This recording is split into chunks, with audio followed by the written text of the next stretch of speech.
In 1987, the SCP Foundation became aware of a series of unusual events occurring in Sverdlovsk's port on the White Sea. While looking into these events, Foundation satellites detected a mass of unknown material in the port's dry docks. Over the course of 6 days, the mass grew larger and larger until it formed into a fully functioning submarine, which promptly left the port. Foundation vessels in the area attempted to intercept the craft, but it had already dove too deep to reach. It would not be seen again until 1995, when it was spotted off the coast of Madagascar. This time, the Foundation was able to attach a GPS to the top of the hull.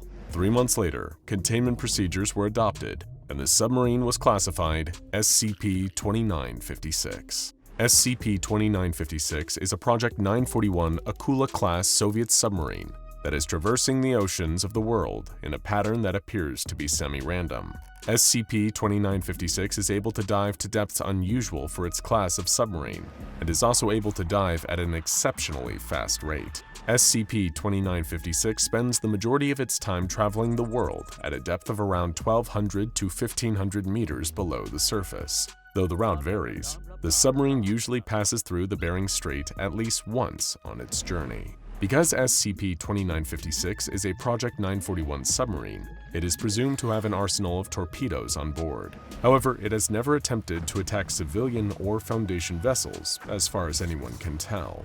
Each surfacing event is believed to be the submarine's attempt to investigate vessels in the surrounding area. Between these surfacing events, SCP-2956 stays in hibernation for 3 to 4 months at a time, during which it rests at the bottom of deep-sea trenches, such as the Marianas Trench. The mechanisms of SCP-2956 remain a mystery, as well as its apparent ability to regenerate by shedding its hull, replacing it with a new spotless hull whenever the old one wears out. Whatever method it accomplishes this by, the regeneration allows it to repair any damage done by Foundation anti-submarine weapons. At least 12 of these shed coverings have been found on the seabed in the craft's usual hibernation spots. In addition to its anomalous physical properties, the submarine has been observed broadcasting repeating tones and Soviet marching songs via a transponder system in the vessel. On a few rare occasions, the craft has attempted to communicate through this system, but whatever it has attempted to say has been difficult to understand.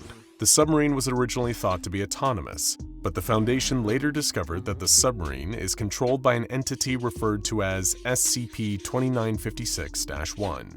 While speaking through its transponder, the entity claimed to be Ivan Redacted, a Soviet military officer who died in a fuel explosion in Almaty, Kazakhstan in the 1980s, according to Soviet documents. While looking into this claimed identity, the Foundation was approached by SCP-2956-2, a middle-aged Caucasian man named Peter Redacted. Well, maybe approached is the wrong word. Peter drove his car through the gate outside of a Foundation site with the express intent of being captured.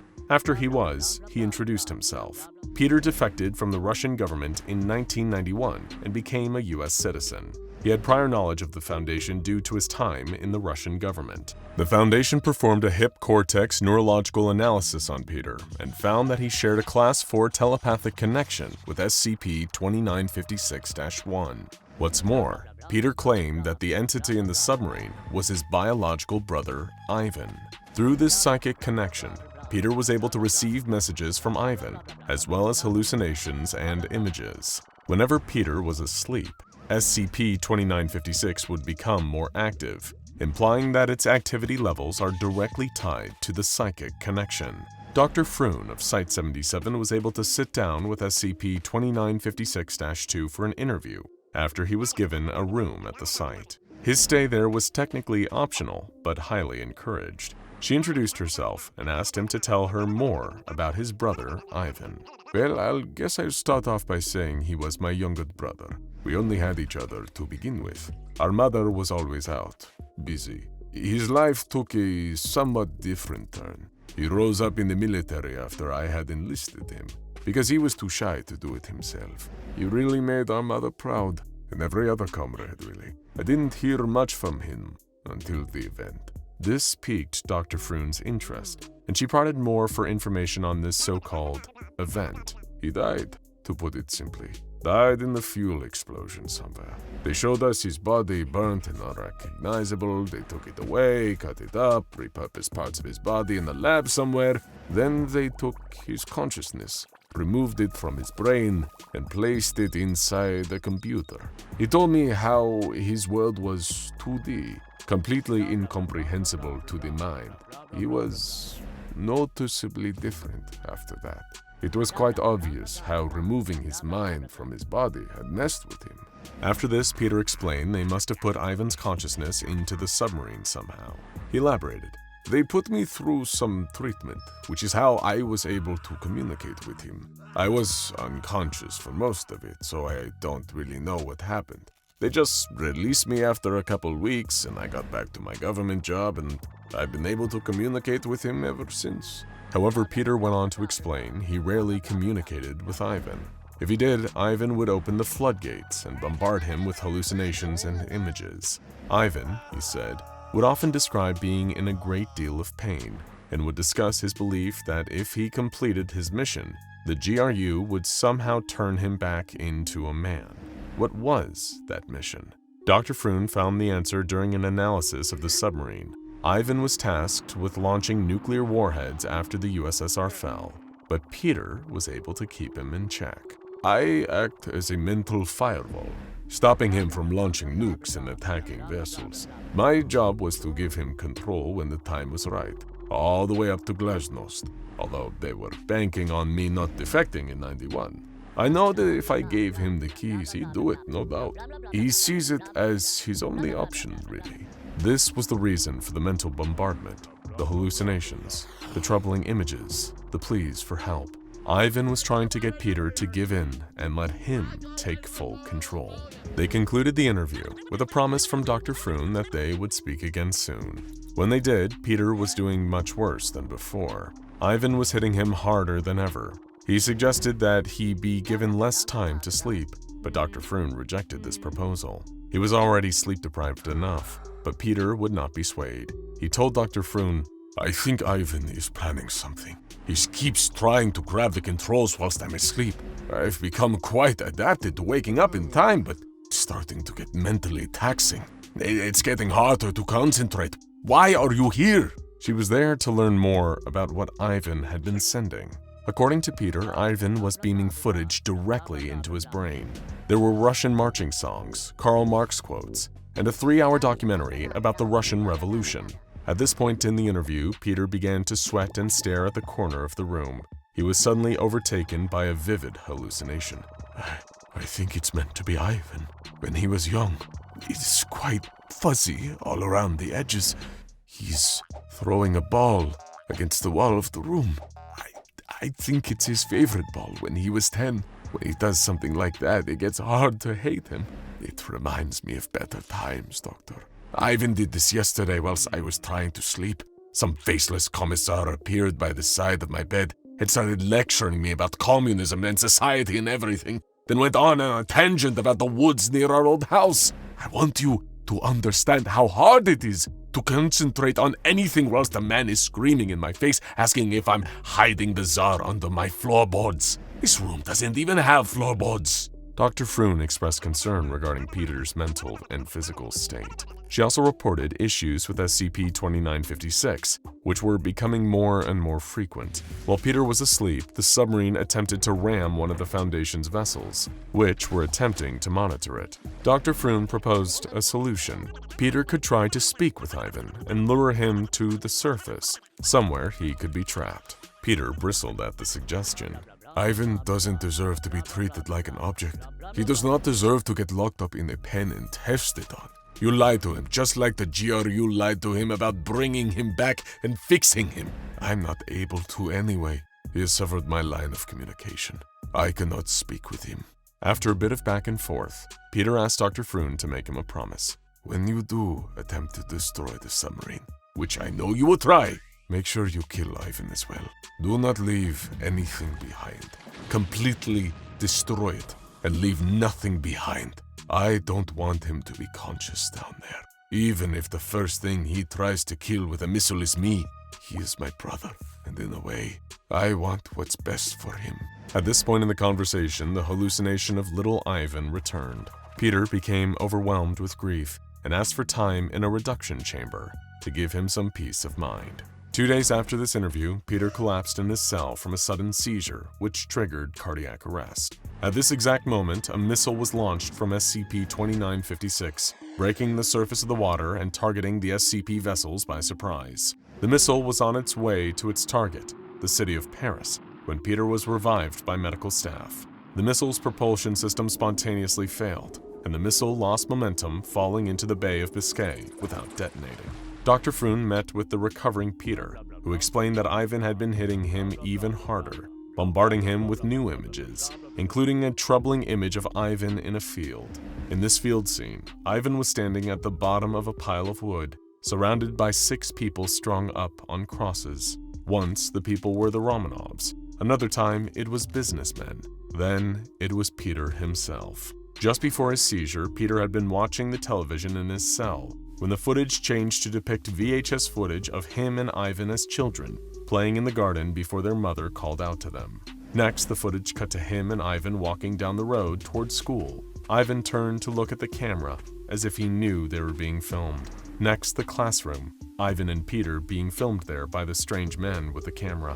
Then Ivan began to chant over and over, until a submarine crashed through the wall, crushing and killing everyone in the classroom. The camera turned to show a man, a mouth full of worms. He was laughing. Even after Peter broke the television, the images would not leave him alone. Ivan seized control, and then he woke up. Peter described other horrific visions: submarines, an empty pedestal, an empty crib. He remembered a gynecologist's room next to the operating theater where he was worked on. Then he asked Dr. Froon if she was pregnant. She was, but he should have no way of knowing that.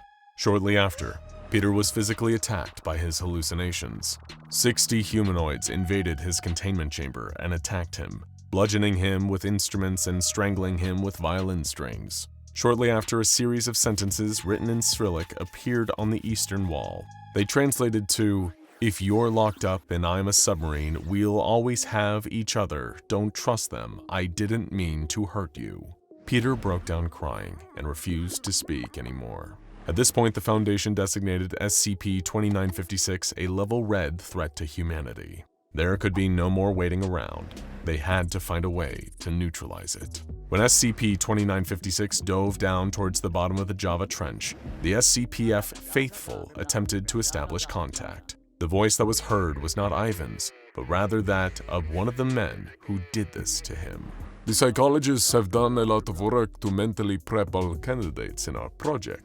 You should be able to imagine a room with all your friends adorned with nice paintings and our eternal leader sitting proudly at the center. Your brother will be there as well at some point. You will not be alone throughout all this, Ivan.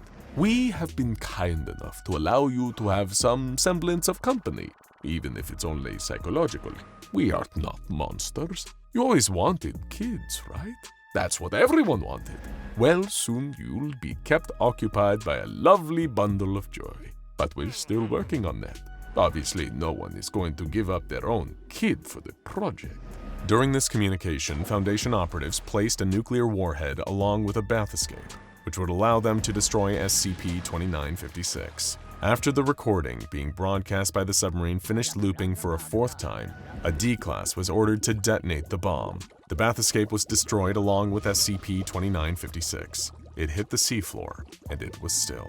At the exact same moment, Peter crossed himself, wished Ivan goodbye, and suddenly died. A bust of Lenin manifested where his corpse fell, and then vanished along with the 3 containment specialists in the room. Personnel in the vicinity experienced retinal detachment, decompression sickness, nitrogen narcosis, and even death. Dr. Froon experienced abdominal pain and would later learn that her unborn child had vanished. SCP-2956 was considered neutralized and reclassified safe. Sometime later, a man was found dead in a Tehran apartment rigged with IEDs and a speaker system playing an Arabic remix of Yellow Submarine by the Beatles. There was a handwritten note left on the scene, written in Russian Cyrillic. It read, "Forgive me. for I have sinned. We went against God's will and took a man from his natural shell. We removed charred bones, skin, flesh, everything, and mixed it with cold steel and depth gauges, grew it up in a petri dish, built it up to the real thing. We kept his soul, removed its chance of a place in heaven, and let a machine consume it. The machine churned up his mind, minced and reduced to the point of being completely unrecognizable and childlike. We should have stopped with the peat grinder, the Lada, the Tupolev, the hydroelectric dam, the helicopter, the oil refinery. We put broken men's minds inside of useless, unintelligible. One man was an honest cancer patient. Once he had a wife, took his children to school, sung the anthem. Now he sits there, out on the steppe, letting water in and out to power a city full of drunken Kazakhs. And you know what? Someday he'll let less water in, just to make a point, to piss someone off. Who? Some unknown entity, some ambiguous figure of authority which governs the Kremlin from the shadows. All he can do is stand and stomp his childish feet in that dingy room with Lenin and that baby, both him and Ivan, next to their little paintings. Ivan's still alive, and it pains me. I'm getting his transmissions on my receiver. I know you soulless monsters will find my dead body. So I just want you to know that you failed. You failed. The mind of a child trapped in a metal tomb, sitting at the bottom of the darkest hole on Earth, wanting nothing more than to see his brother and feel life. And the worst bit, he still thinks he needs to finish his job and end the world. End the world. He doesn't even know how a nuke works, how they remove cities, burn people alive, gut the atmosphere with radiation, leaving behind nothing but faded shadows against scorched concrete. He's just a child doing what he's been told. This is my goodbye to everyone, and my wish for forgiveness. Ivan Struggle touched me, and this is my statement against the mess we call the GRU division. I am sorry, Anna. I'm sorry, Yuri. I am sorry, David. Now check out How to Kill SCP-682 Theories and Ideas, and SCP-3108 The Nerfing Gun.